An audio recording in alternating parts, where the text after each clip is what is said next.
Sa mga oras na iyon, makikita na paalis na ang mag-ama mula sa tirahan ni Leping. Ngunit bago sila umalis, tinanong pa ni Leping kung hindi na ba niya sila mapipigilan, dahil maaari pa silang manatili ng ilang araw upang mabigyan pa niya sila ng mga prutas na malapit ng mahinog. Magalang namang tumanggi ang ama at sinabing hindi na nila kayang istorbohin pa si Leping sa kanyang mga gawain. Kaya nagpasalamat muli ang ama para sa kabutihang loob ni Leping, at idinagdag pa na hinding-hindi nila ito malilimutan. Sinubukan naman siyang patahimikin ni Leping, sinasabing wala naman siyang ginawa na dapat pagpasalamatan ng sobra. Sinabi naman ng ama na hindi kailangang mag-alala si Leping dahil wala silang pagsasabihan tungkol sa kanilang nalaman sa lugar na ito. Nagtanong naman ang anak kung ayos lang ba talaga na padalhan pa sila ng ganitong kaalagang mga regalo. Sinabi naman ni Leping na wala silang dapat ikabahala, dahil ordinaryong tsaa lamang iyon, at isipin na lamang nila na ipinabaon niya ito sa kanilang paglalakbay. Matapos nito, nilapitan ni Leping ang ama at iniabot ang isang bagay, isang regalo para maalala ang kanilang pagkikita sa lugar na ito. Nang tingnan ito ng ama, nagulat siya dahil ito ang baraha na ginamit nila noong naglaro sila. Sinubukan pa niyang tanggihan ito, ngunit seryosong sinabi ni Leping na tanggapin ito. Maya-maya, nakita niyang umiiyak si Leping at sinabing mahina ang kanyang kakayahan sa paglalaro ng baraha, kaya ipinapaubaya na niya ito dahil mas magaling siya sa kanya sa paglalaro nito. Sa kabilang banda, tinawag ng Demon Queen ang dalawa, at nang tumingin ang ama sa kanya, nagulat siya dahil sa sandaling iyon, gumalaw ang mga labi ng Demon Queen. Bagamat walang boses na lumalabas, malinaw niyang naintindihan na pinaalis na sila nito ngayon din mismo. Kaya dahil dito ay agad na tumakbo ang ama habang hinihila ang anak palayo. Nagtaka si Leping sa biglaang pagtakbo nila, na parang may gustong manakit sa kanila. Nang tingnan niya ang Demon Queen, nakita niyang naglakad na ito pabalik sa kanilang tirahan, at sinabi nito kay Leping na dahil wala na ang mga buwesita, oras na para bumalik ang kanilang buhay sa normal. Pagkatapos ay inutusan siya ng Demon Queen na ipaghanda na siya ng pagkain, at agad namang sumunod si Leping.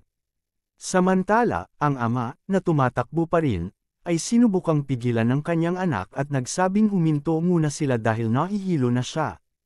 Agad na huminto ang ama at habang humihingal, sinabi niyang noong una, naranasan nila ang pagsubok ng legendary hero, at sa huli bago sila umalis, naramdaman nila ang pagbabanta ng Demon Queen. Dahil noong gabing iyon, matapos umalis ang legendary hero, binisita sila ng Demon Queen at inatake sila. Bagamat naramdaman nilang parang may humiwas sa kanilang leeg, kalaunan ay napagtanto nilang wala namang nangyari. Ngunit napansin din nila ang mga marka sa kanilang leeg.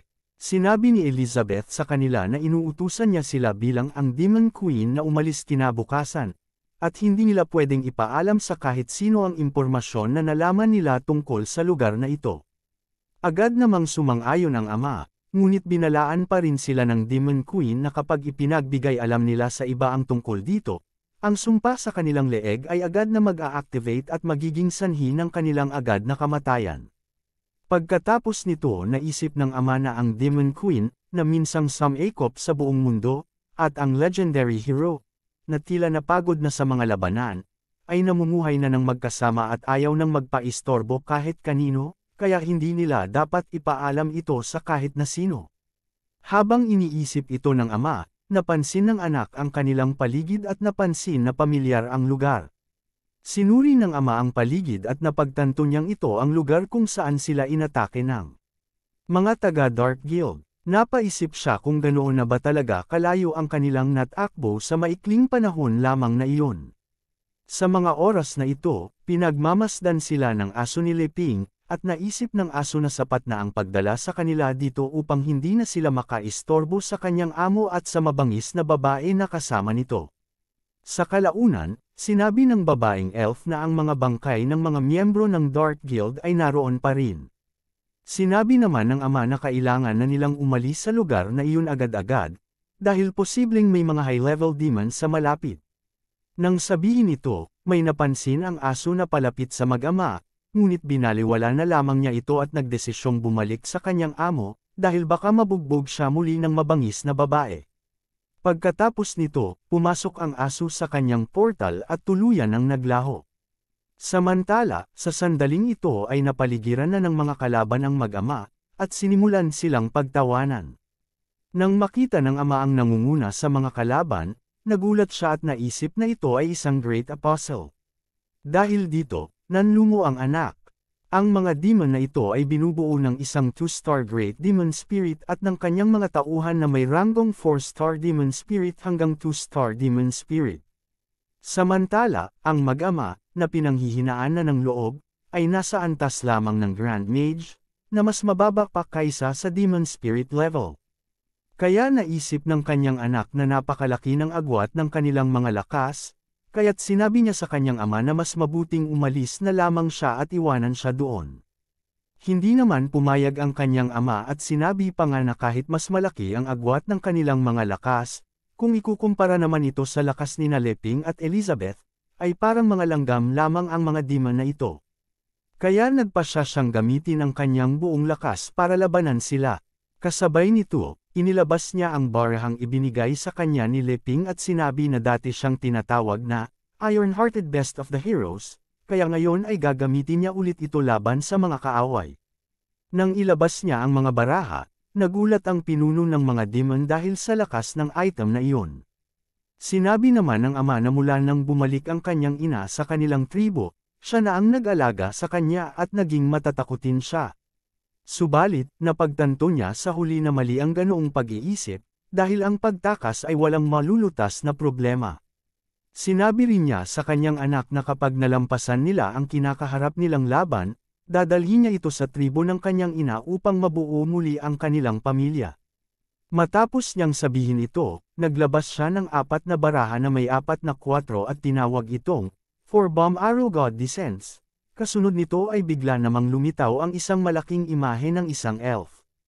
Nang makita ito ng babae, nakilala niya ito bilang ang kanyang ina. Pagkatapos nito, ginamit na ng ama ang kanyang kakayahan, at ang imahe ng elf ay nagkaroon ng pana na agad nitong pinakawalan patungo sa mga kalaban, at napatay ang mga ito sa isang atake bawat isa. Nang umatake naman na ito sa Great Demon Spirit, nakangiti pa itong sinalo ang palaso, ngunit sa huli, napagtanto niyang masyadong malakas ang atake. Habang nanginginig pa siya sa pagpigil, hindi niya ito napigilan, at tuluyang nawasak ang kanyang ulo, na naging sanhi ng kanyang kamatayan. Pagkatapos ng laban, ibinalik ng ama ang baraha sa lagayan nito, at agad na naglaho ang imahe ng elf. Bigla namang napaluhod ang kanyang ama, kaya nilapitan siya ng anak at tinanong kung okay lang ba siya. Sinabi naman ng ama na ayos lang siya, ngunit sa kanyang palagay, dapat na siyang magbago ng propesyon dahil hindi na bagay sa kanya ang pagiging isang mandirigma. Ang mga sandali pa lang ito ang magiging simula ng pagsilang ng isang bagong propesyon sa kontinente na tinatawag na Card Master. Makalipas ang isang linggo, makikitang abalang kumakain si Leping ng pakwan, at habang ginagawa niya ito, sinabi niya na talagang kamangha-mangha ang magical na mundo na ito dahil naging matagumpay ang kanyang hybrid fruit breeding method. Subalit, naisip din niya na kung wala siyang makakasama sa pag-aani nito, parang may kulang pa rin. Bigla niyang naalala ang mga nilalang sa mundong ito, tulad ng Demon Queen, Warriors, at Elf. Naisip niya na noong una, kontento na siya sa mapayapang buhay bilang magsasaka, ngunit nang makatagpo niya ang ilan sa mga ito, hindi na mapalagay ang kanyang puso. Parang hinihimok siya na kilalanin ang mundo, ngunit itinatwa niya ang ideyang iyon dahil para sa kanya, masyado siyang mahina at baka mapatay lamang siya. Habang nag-iisip siya, biglang may lumabas na usok sa kanyang harapan, at mula dito, lumitaw si Elizabeth na nasa kanyang upuan. Tinanong siya ni Elizabeth kung bakit parang malungkot siya.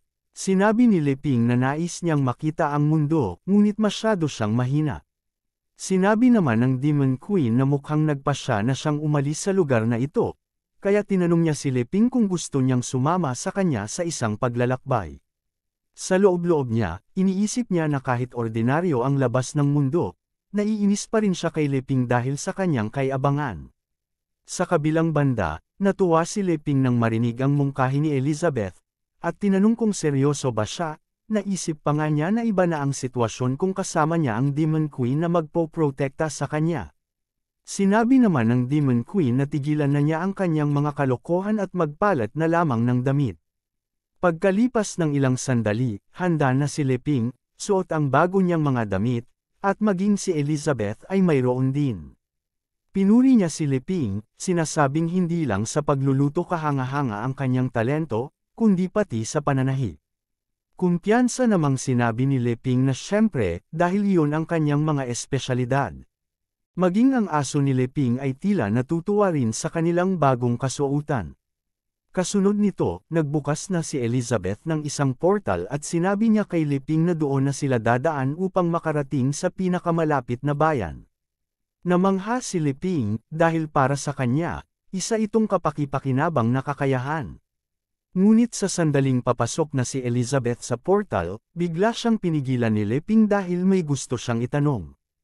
Habang nanginginig, sinabi niya, una, kung pupunta ba sila doon, hindi ba niya siya iiwan doon? Pangalawa, maipapangako ba niyang hindi siya magwawala? At pangatlo, magiging low-key ba siya sa lugar na iyon? Ngunit gaya ng dati, iba na naman ang interpretasyon ni Elizabeth sa mga pakiusap ni Leping. Nakita niya na sinasabihan siya ni Leping na ang una niyang utos ay hindi siya pwedeng umalis sa tabi niya ng walang pahintulot. Ang ikalawa ay kontrolin ang kanyang galit, at ang ikatlo ay huwag gumamit ng magic nang wala ang kanyang pahintulot, dahil masisira nito ang karanasan niya bilang isang ordinaryong tao. Nanatiling tahimik si Elizabeth sa mga sinabi ni Leping, ngunit sa loob-loob niya ay unti-unti na naman siyang naiinis. Samantala si Leping, na walang kamalay-malay dito, ay tinanong pa rin si Elizabeth kung pagkatapos ba nilang makita ang labas na mundo, ay babalik pa ba siya kasama niya sa kanilang bahay. Tinatanong niya ito dahil natatakot siya na ngayon na wala na ang protection barrier ng Novice Village. Wala na rin siyang magiging proteksyon kung mawawala din ang Demon Queen, at baka maging pagkain siya ng mga halimaw sa lugar.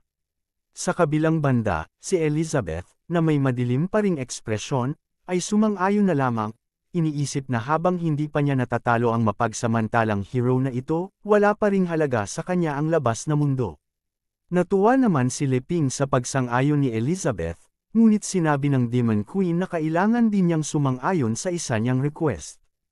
Kinakabahan namang tinanong ni Leping kung ano ang request na iyon, kaya lumapit si Elizabeth at sinabi na kapag bumalik na sila, kailangan niyang gumawa ng isang super deluxe assorted fruit pudding.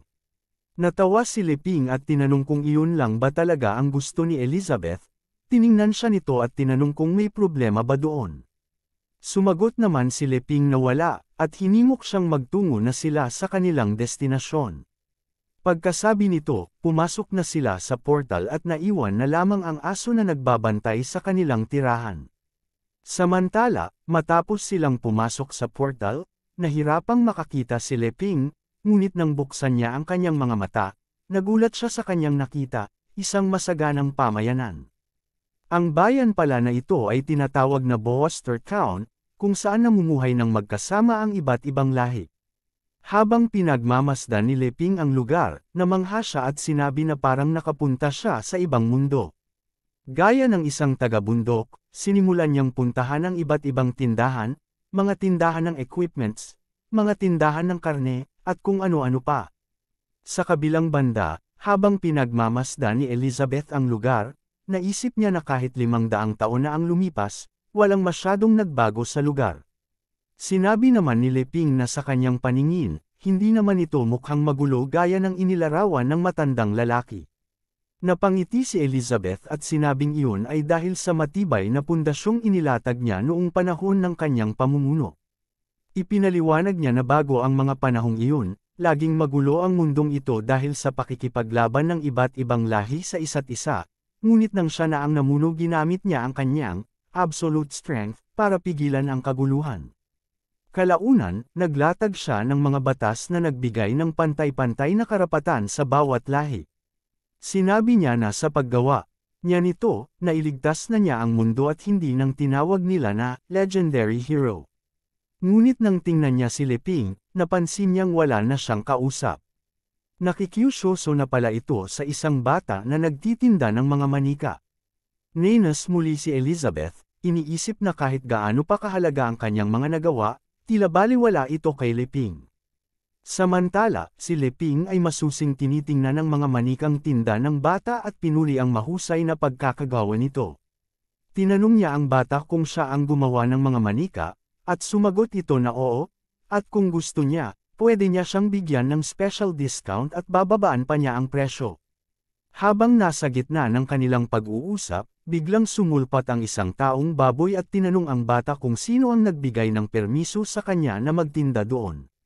Pagkasabi nito, sinipa niya ang tindahan ng bata, hinawakan ito, at sinabing may malaking pagkakautang ang bata sa kanilang gang dahil hindi ito nagbabayad ng protection money, kaya wala itong karapatang magtinda sa lugar na iyon.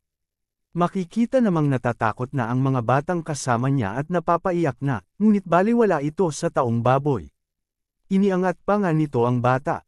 Sinabi naman ng batang babae na bakit sila magbabayad, gayong hindi naman sila pinuprotektahan ng mga ito.